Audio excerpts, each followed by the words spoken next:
If you live in Germany, you might already have heard the big news.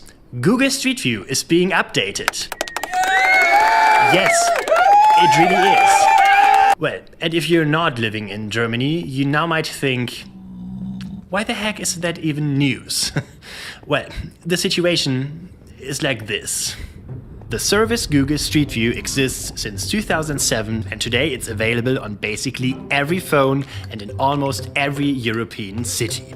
And of course, it's updated constantly. You can walk around almost every European city, check photos from the past and from today, and that's a great help if you want to travel somewhere or if you're searching for a particular location, a house or whatever. But well, there is this strange country in the middle of Europe where the whole situation is a bit different.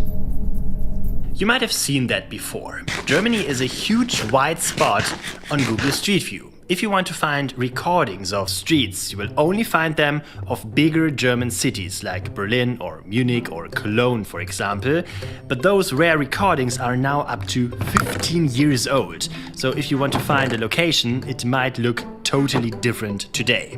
And if you scroll through Google Street View, you will also find a lot of pictures like these. Huge pixelation of houses on every corner. In the past 15 years, a lot of journalists and video bloggers try to find out why this actually is. There are articles in newspapers and magazines all across the globe, there are Reddit boards trying to answer this question, and there are also videos on YouTube about this topic. Most of those people argue that this has something to do with Germany's past, when we used to be a dictatorship, and that we don't want to give up our privacy again. That's why we also stopped Google Street View in our country. Well, and this theory might be right, but what none of those journalists and video bloggers ever tell you is how this actually happened. How did Germany get rid of Google Street View 15 years ago, and how did Germany become a white spot on this famous service? Basically, the only white spot in the whole European Union. Well, you know what? There is actually a quite funny story behind it. A story that actually not so many people remember, and a story that I'm gonna tell you today. And for that, we have to go to a small German village in the northern part of my home country.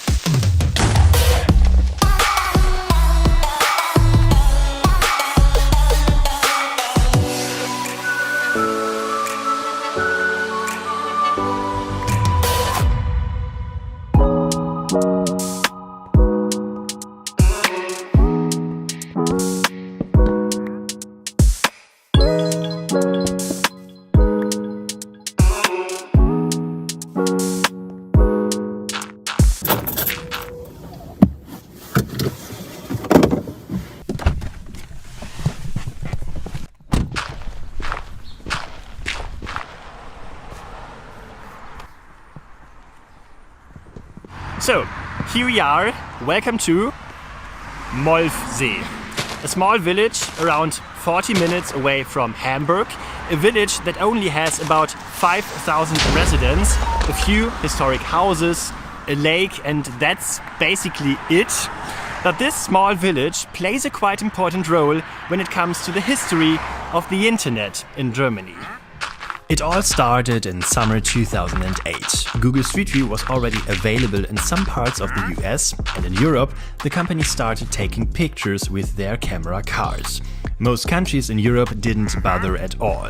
There were only a few reports of smaller protests, for example in a village called Broughton in the UK.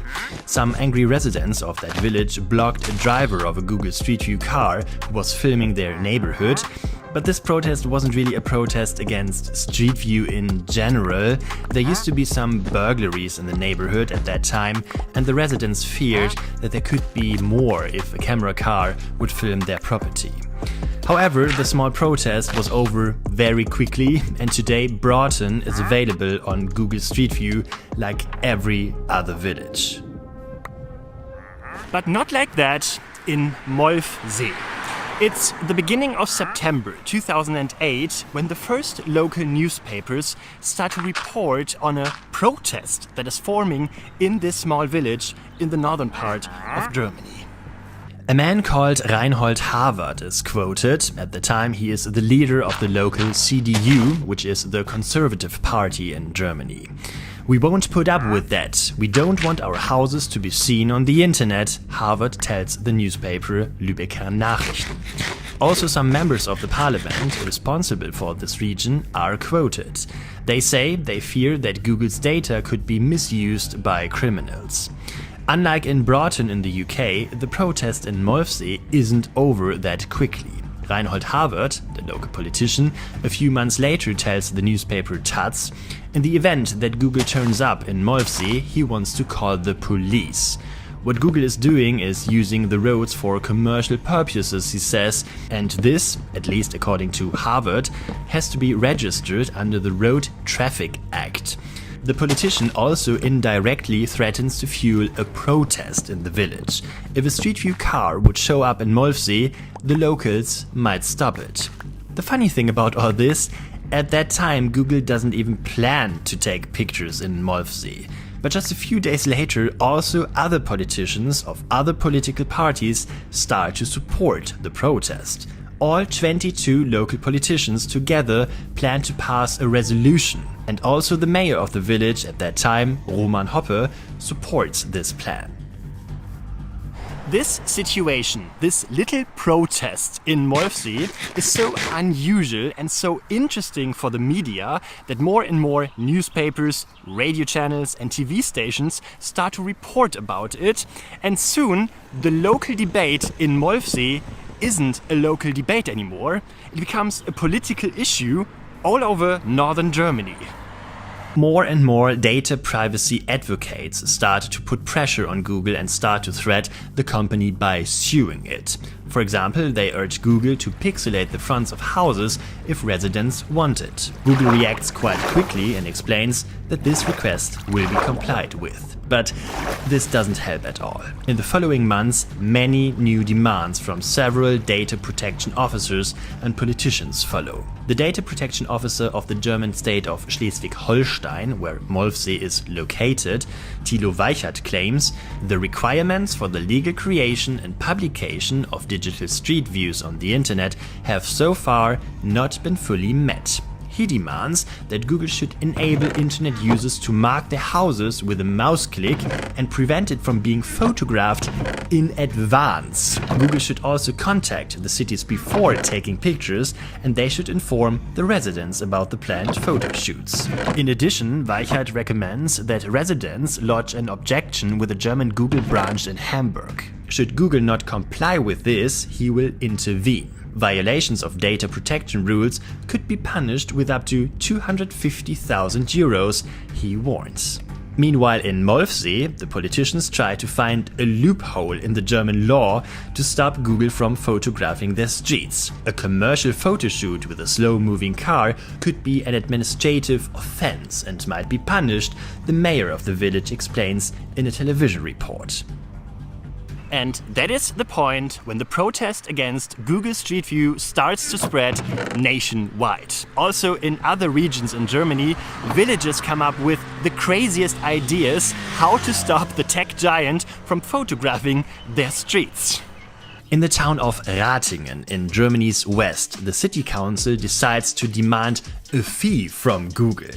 If we can't prevent streets from being photographed, we want to make things at least a bit more uncomfortable or less attractive for Google, the city spokeswoman Ulrike Elschenbroich tells newspapers. A permit should then be required for the photographic recording of the streets, since this is a special use in terms of road and right-of-way, comparable to setting up bar tables in front of a snack bar, for example.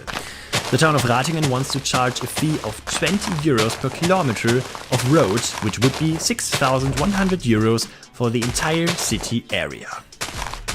If you read those articles from that time, it seems like the whole country of Germany is against Google Street View. I'm not 100% sure if this is really true. Most people quoted in those articles are actually politicians, local politicians, mostly also older people who don't really care that much about the internet anyway. But however, from that point on, the debate in Germany is basically out of control. Thomas Oppam, parliamentary director of the German party SPD, tells the media. What Google is planning is going too fast and too far. He announces to pixelate his house on Google Street View, just like Hans-Christian Ströbele from the Green Party. He calls the Google Street View project, quote, outrageous. Gisela Pilz, a data protection expert of the German Liberal Party FDP, says she also doesn't want cameras in front of her house. I lodged an objection weeks ago because I like to screw up the tour for snoopers and I want to decide for myself who knows what about me. And the CDU politician Monika Grütters also tells media, I have a healthy mistrust of the nationwide publication of streets. That's why I will have my house pixelated. German politicians, data experts and the media are discussing this topic for weeks and months. And when Google Street View finally starts in Germany in 2010, 244,000 house owners have pixelated their houses on the service. In other European countries, it's just a few hundred.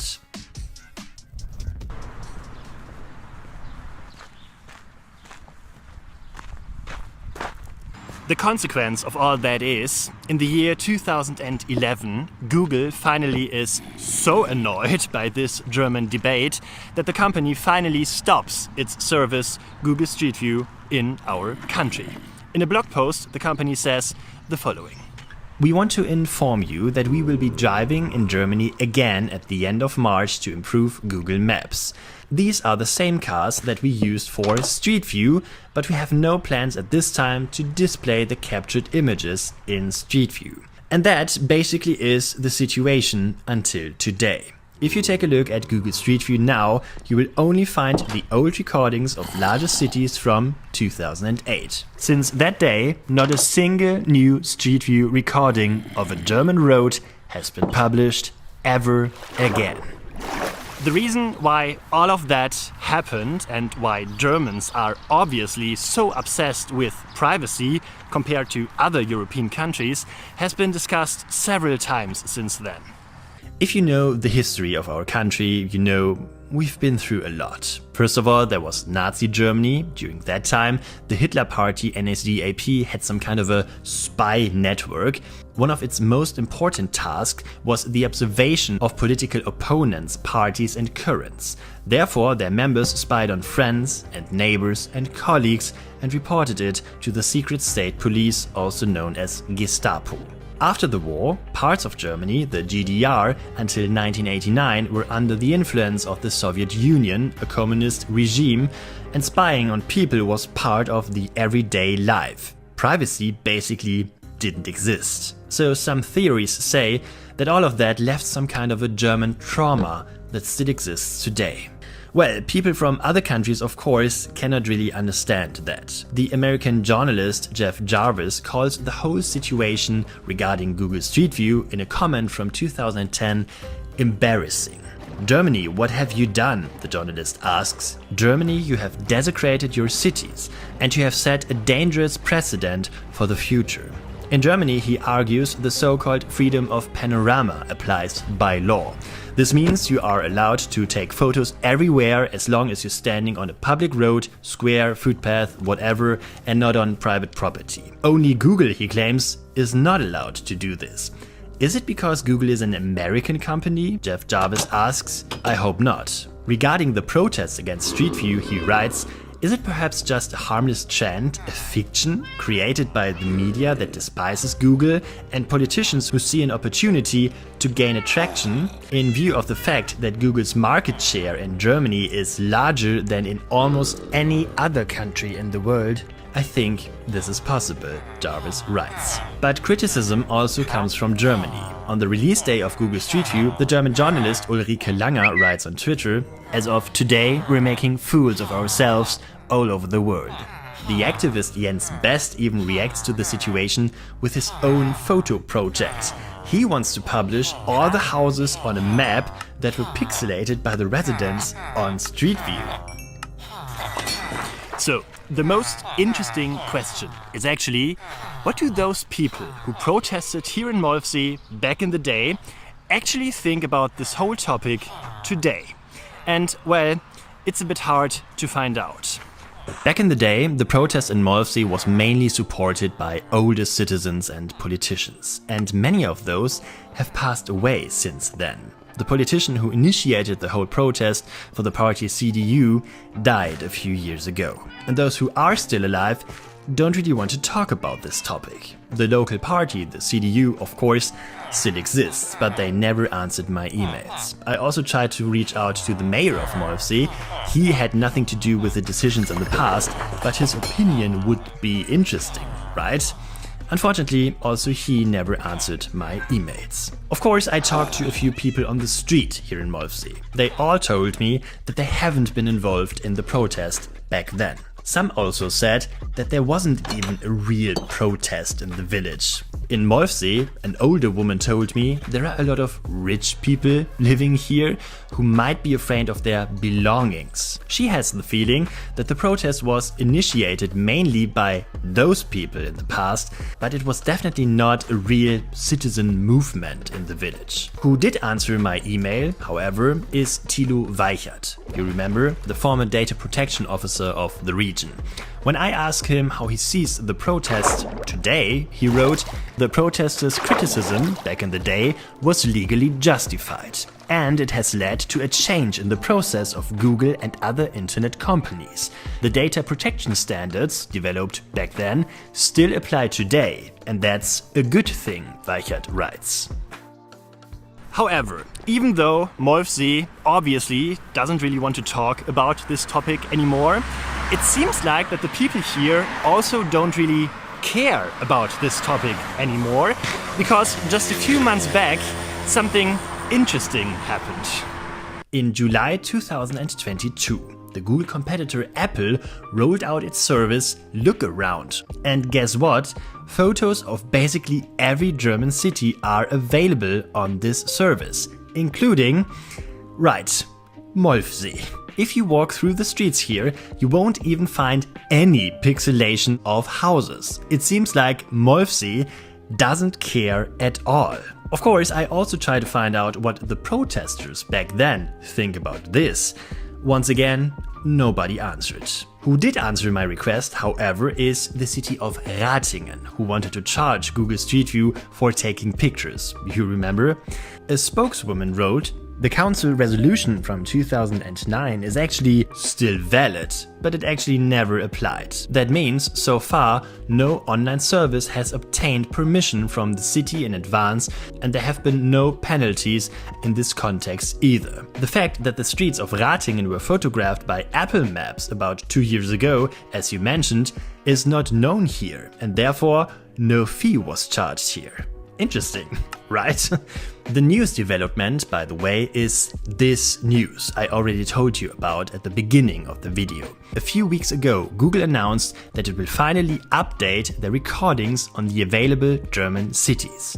And the next step is already quite clear. Sooner or later, there will also be a complete rollout of Google Street View, also for smaller German cities and villages. But well, times have changed, right? So far, there are not any protests at all against those plans. Not in Berlin, not in Ratingen, and not even in Molfsee.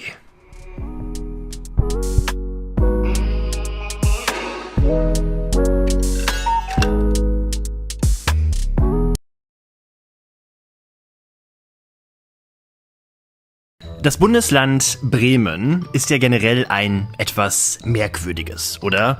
Also jetzt nicht vom Aussehen oder so. Schaut mal hier, Bremen, wunderschön. Nein, was ich meine ist die Geografie. Schauen wir uns Bremen mal auf der Karte an. Da sehen wir, die Stadt Bremen ist komplett umgeben von einem anderen Bundesland, nämlich Niedersachsen. Das gibt es in dieser Form nicht so häufig in Deutschland. Die Stadt und das Land Berlin wären noch ein Beispiel. Die sind ja komplett umgeben von Brandenburg. Aber Bremen ist ja noch ein bisschen verrückter. Zum Bundesland gehört nämlich noch eine weitere Stadt, die allerdings ganz woanders liegt. Hier oben, an der Küste nämlich. Bremerhaven. Die ist komplett vom restlichen Teil Bremens abgetrennt und ist damit eine sogenannte Exklave des Bundeslandes Bremen. Gut, soweit, so bekannt. Aber Moment mal. Seht ihr das? Da ist doch noch irgendwas komisch mit diesem Bundesland. Ich glaube, wir müssen mal ein bisschen in die Karte reinzoomen. Ganz genau da oben. Ganz im Norden von Bremerhaven, da ist noch eine kleine Exklave. So ein winzig kleines Gebiet, das zu Bremerhaven und zum Bundesland Bremen gehört, aber komplett davon abgetrennt ist. Das ist Bremen, das ist auch Bremen und dazwischen ein winzig kleiner Teil Niedersachsen. Beide Gebiete sind nicht miteinander verbunden. Man kommt nur in dieses Gebiet, wenn man einmal kurz durch Niedersachsen durchläuft. Hättet ihr das gewusst? Ja, dieses kuriose Gebiet, was ihr da auf der Karte seht, diese winzig kleine Exklave, ist das sogenannte Fährmoorgebiet und so sieht es aus. Ja, und heute werden wir mal versuchen, dieses Gebiet hier ein kleines bisschen näher unter die Lupe zu nehmen und vielleicht finden wir sogar heraus, wie diese merkwürdige Grenze hier eigentlich entstanden ist.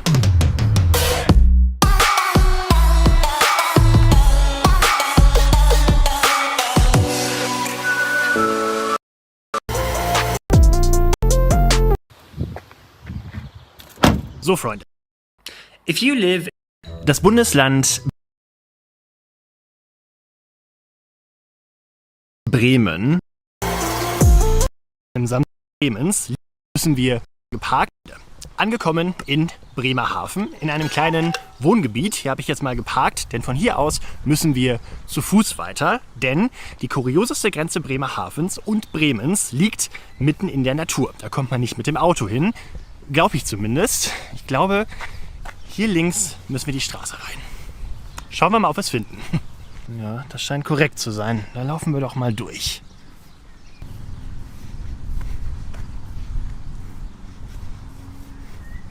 Ja, es ist auf jeden Fall ein beschauliches Fleckchen. Man hört die Rasenmäher mähen, wie sich das gehört, an einem Samstag. Und da geht's jetzt rein in die Natur.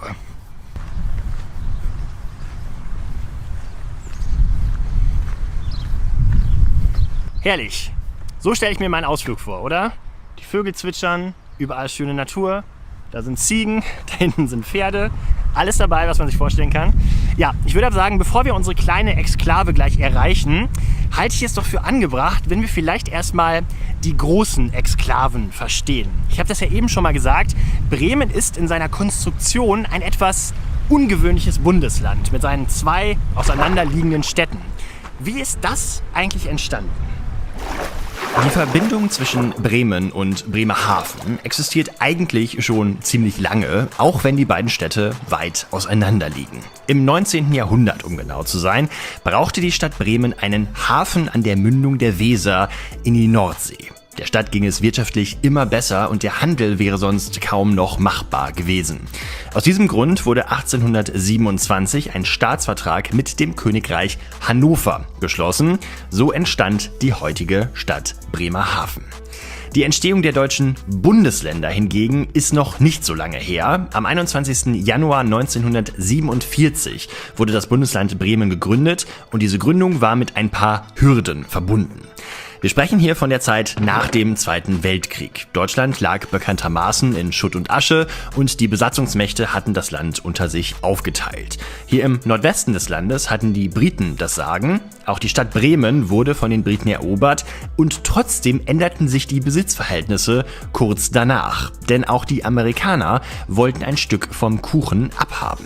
Im Februar 1945 einigte man sich. Die Briten bekamen den kompletten Nordwesten des Reichs. Bremen, einschließlich Bremerhaven allerdings, wurde den Amerikanern zugeschlagen. Dieser Teil des Landes sollte künftig die Enklave Bremen sein und unter amerikanischer Kontrolle stehen, allerdings nicht Teil der US-Zone werden. Also alles super kompliziert.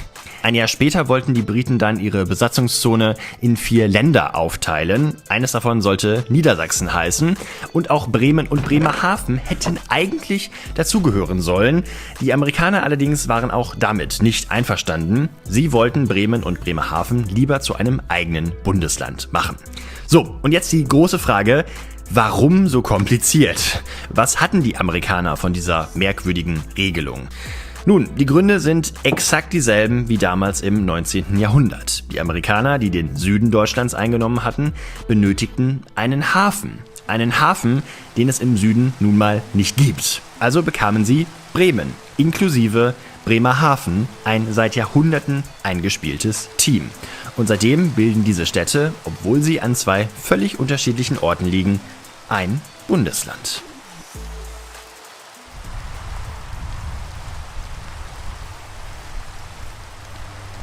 Ja, und so ist das Bundesland Bremen entstanden. Spannende Geschichte, oder? Ja, jetzt würde ich sagen, ist es aber Zeit, sich mal mit den kleinen Randaspekten dieser Geschichte zu befassen. Und ich bin tatsächlich angekommen. Schaut mal hier. Das ist sie. Die merkwürdige Grenze. Ich bin jetzt hier gerade noch in Bremen. Und wenn ich jetzt hier über diese Brücke laufe, bin ich in Niedersachsen. In einem ganz kleinen Ministreifen Niedersachsens. So. Da sind wir. Ich würde sagen, ich versuche euch das jetzt mal möglichst anschaulich einmal zu beschreiben. Wir kommen von Bremen, gehen jetzt auf die Brücke drauf und sind damit in Niedersachsen. Also an dieser Stelle ist genau dieser Bach hier, die große Beek, ganz offensichtlich für die Grenzziehung hier verantwortlich. Genau. Und dann finden wir hier in der Mitte halt eben diesen kleinen Streifen Niedersachsen. Und dann hier hinten dann eben die Exklave. Hier ist auch so eine Pferdekoppel. Also die Pferdis da hinten, seht ihr die? Schaut mal da. Ihr seid niedersächsische Pferde. Auch wenn euch das wahrscheinlich überhaupt nicht interessiert. Egal, ich wollte es euch trotzdem mal gesagt haben. Ja, dann laufen wir mal ein kleines bisschen durch niedersächsisches Gebiet.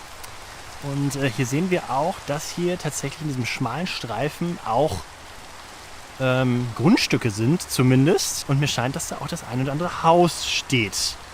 die dann in diesem Fall ja auch in Niedersachsen liegen müssten. Sehe ich das richtig? Ja, also wir laufen jetzt hier quasi so komplett an der Grenze entlang. Hier, wenn wir jetzt hier über diesen Bach springen würden, dann wären wir schon wieder in Bremen. Die Ferdis da hinten sind aber Niedersachsen. Also es ist wirklich völlig verrückt. Ja, und hier müsste sich dann wiederum die nächste Grenze befinden. Niedersachsen, Bremen.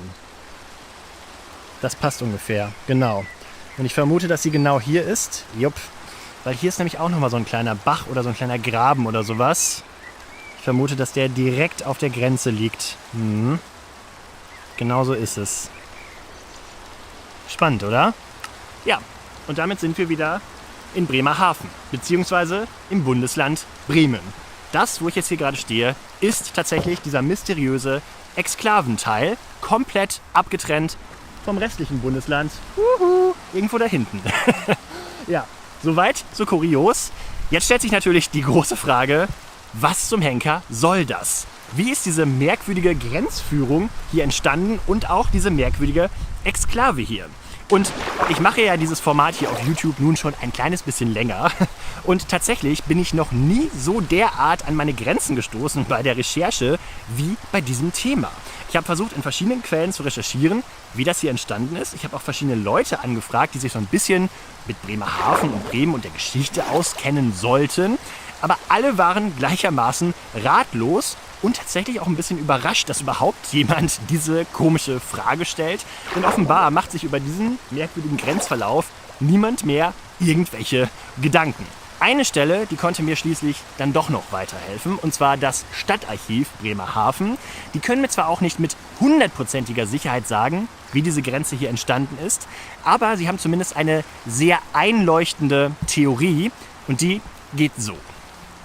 Wir müssen viele, viele Jahrhunderte zurück in die Vergangenheit. In eine Zeit, in der die eigentliche Grenze Bremerhavens noch ganz woanders liegt. An einem Bach nämlich, der großen Beek. Das ist dieser hier. Das Fährmoor ist zu diesem Zeitpunkt noch kein Teil von Bremerhaven. Es kommt erst später dazu und unter welchen Umständen ist dabei nicht so ganz klar.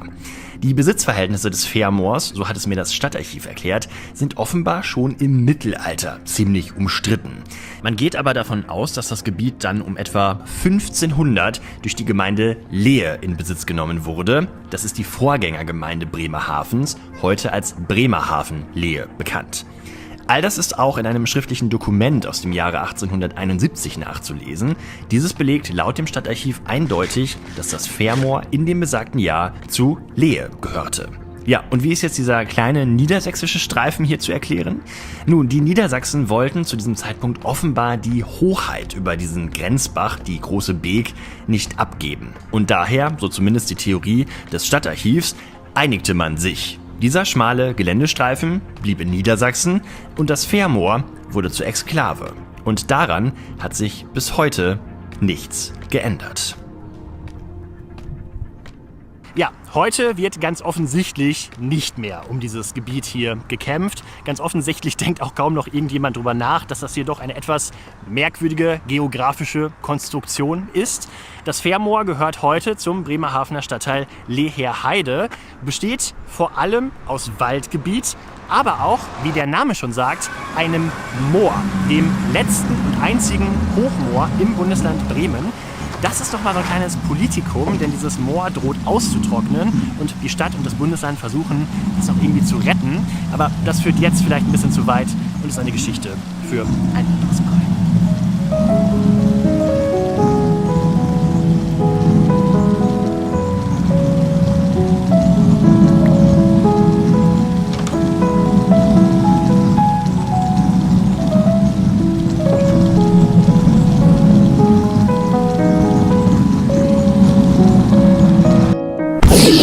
Freunde, war meine Geschichte über die kurioseste Grenze Bremen.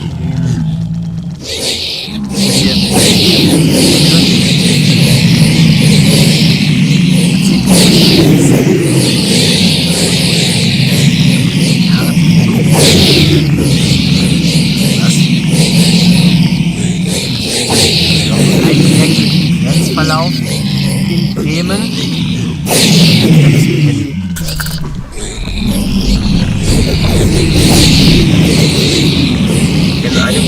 Kilometer rechts abbiegen auf Hammersbecker Weg. In 1,7 Kilometer rechts abbiegen auf Rupitzstraße.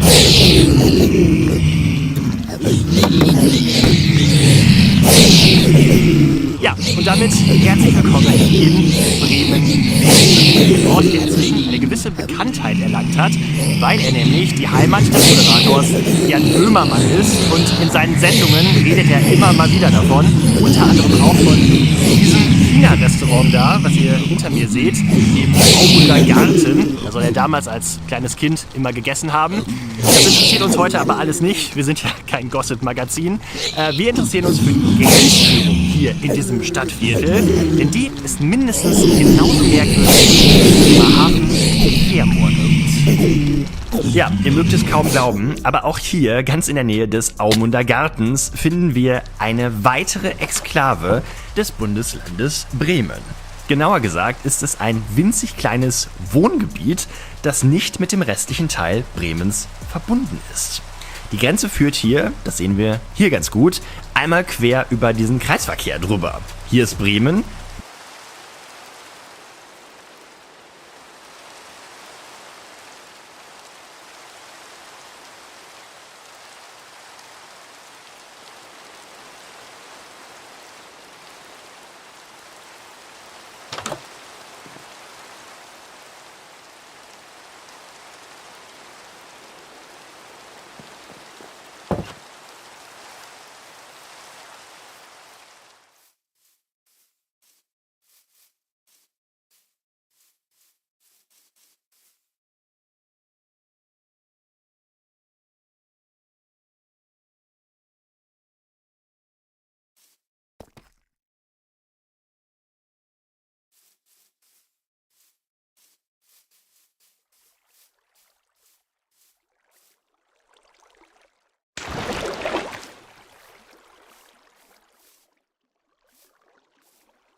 Dort ist Bremen. Der Hammersbecker Weg aber zum Beispiel gehört komplett zu Niedersachsen, genauso wie auch die Bahnhofsstraße zum Beispiel und alles um dieses kleine Wohngebiet herum. Ja, und auch dieses Restaurant hier steht quasi auf der Ecke, also beinahe gar nicht mehr in Bremen-Vegesack, sondern in Niedersachsen.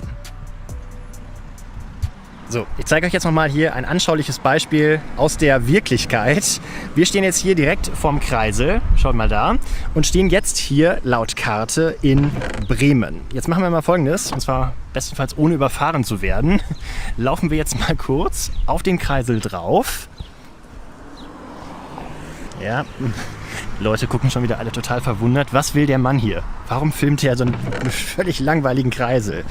Ja, deshalb filmen wir den Kreisel, denn jetzt stehen wir in Niedersachsen. Mitten in Niedersachsen. Wenn ich das jetzt hier richtig sehe, ist das da Bremen. Wenn wir jetzt die Straße reinlaufen würden, ist das aber Niedersachsen. Und wenn wir jetzt diese Straße hineinlaufen, ist das auch Niedersachsen. Allerdings gilt das eben nur für die Straße. Jetzt sind wir auf niedersächsischem Gebiet. Und wenn wir jetzt nur einen kleinen Schritt nach links machen, schaut mal da, hier aufs Gelände des Aumunder Gartens, sind wir in Bremen. Und hier wieder in Niedersachsen. Kurios, oder? Ja, und ihr könnt es euch vielleicht denken, auch hier in Bremen-Vegesack war es gar nicht so einfach herauszufinden, wie denn diese merkwürdige Grenze hier am Kreisel eigentlich entstanden ist. Das Staatsarchiv Bremen allerdings hat mir weitergeholfen und mir ganz offensichtlich eine alte, verstaubte Akte aus dem Keller ausgegraben. Und da steht ein bisschen was drin, was uns weiterhilft. Anders als am Fährmoor ist diese Grenzziehung hier offenbar noch gar nicht so lange her. Im Jahr 1967 hat nämlich die Niedersächsische Landesgesellschaft, dazu gehören das Land Niedersachsen, die Landkreise, Städte, Gemeinden, Kreditinstitute und andere, sowie 4 Privateigentümer dieses Gebiet hier um die Opitzstraße an die Stadtgemeinde Bremen veräußert. Vorher war es wohl niedersächsisch, so zumindest liest es das Staatsarchiv aus den Akten. Das könnte damit zusammenhängen, dass Bremen zu dieser Zeit in diesem Bereich möglicherweise Wohnraum brauchte. Zur selben Zeit begann nämlich auch die Bebauung dieses Wohngebiets rund um die Opitzstraße. Das war Anfang der 70er Jahre. Die frühere Meinhard-Löffler-Straße, heute Bahnhofsstraße, und der Hammersbecker Weg blieben niedersächsisch. Der Kreisel war zu dieser Zeit noch gar nicht gebaut. Und als er gebaut wurde, wurden die Grenzen dann auch nicht mehr angepasst oder verändert. Somit verläuft die Grenze zwischen Bremen und Niedersachsen heute mittig durch den Kreisel.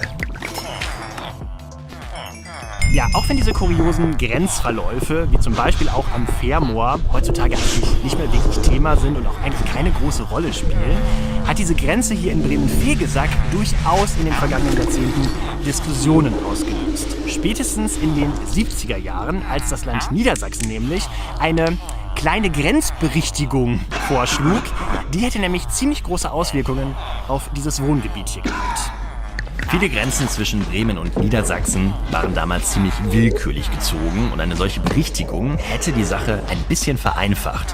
Das Bundesland Bremen war dafür auch grundsätzlich aufgeschlossen, hatte allerdings auch nicht so richtig Interesse, das Ganze umzusetzen. Eine schriftliche Anfrage aus Niedersachsen mit Vorschlägen blieb mehrere Jahre unbeantwortet. Ende der 70er Jahre wurde das Thema aber schließlich aktuell und plötzlich wurde auch darüber diskutiert, dass dieses Wohngebiet hier an der Opitzstraße künftig zu Niedersachsen gehören könnte. Dagegen allerdings protestierten die Bewohnerinnen und Bewohner dieses Wohngebiets. Sie befürchteten, als Tauschmasse an Niedersachsen abgegeben zu werden, wie der Weserkurier damals berichtete. Das würde jede Menge Nachteile mit sich bringen. Zum einen seien die Wege zu den niedersächsischen Behörden viel zu weit. Auch müssten die Kinder möglicherweise auf ganz andere Schulen gehen, wenn das Gebiet plötzlich zu einem ganz anderen Bundesland gehören würde. Das Ende vom Lied: die Gespräche über eine Grenzberichtigung in diesem Bereich zwischen Niedersachsen und Bremen verliefen schließlich im Sande. Und das Wohngebiet an der Opitzstraße ist bis heute eine kleine Exklave des Bundeslandes Bremen.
Im Norden Belgiens, ganz in der Nähe von Antwerpen, liegt ein ungewöhnliches kleines Dorf.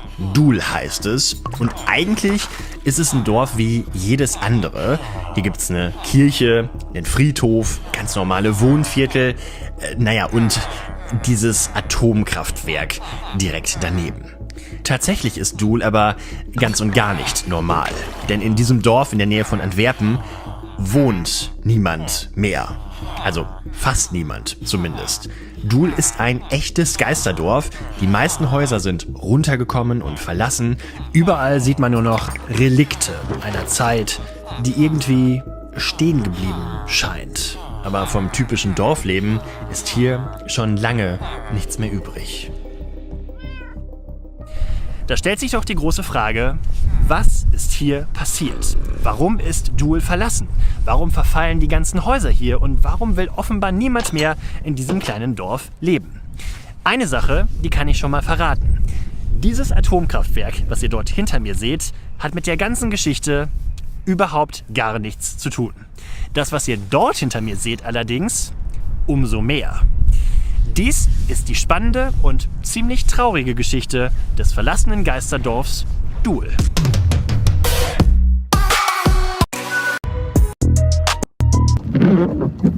Wo sind wir denn jetzt hier gelandet?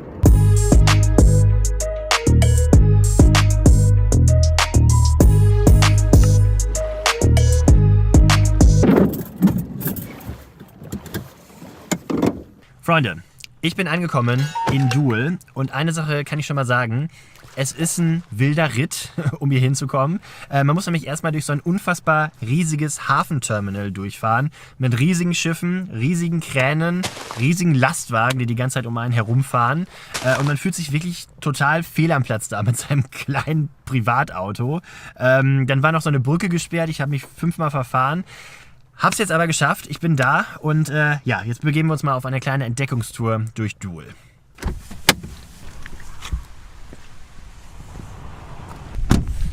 Ich habe mich entschieden, nicht mit dem Auto ins Dorf reinzufahren. Hier ist so ein kleiner Parkstreifen neben der Straße.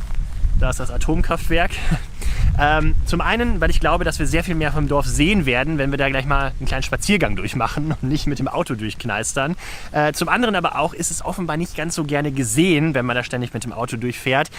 Ich zeige euch mal, was ich meine.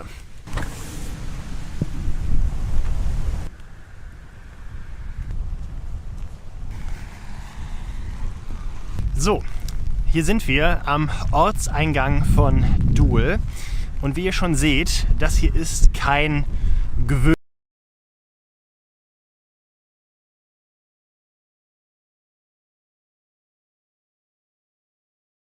gewöhnlicher Ortseingang. Wir sehen hier eine Schrankenanlage, ist vielleicht das falsche Wort. Ich würde eher sagen, es ist eine Pömpelanlage. Da unten lässt sich nämlich so ein Pöller rausfahren und auf der anderen Seite genau dasselbe Spiel. Und das ist aus folgendem Grund der Fall. Doel hat ein riesiges Problem mit Vandalismus.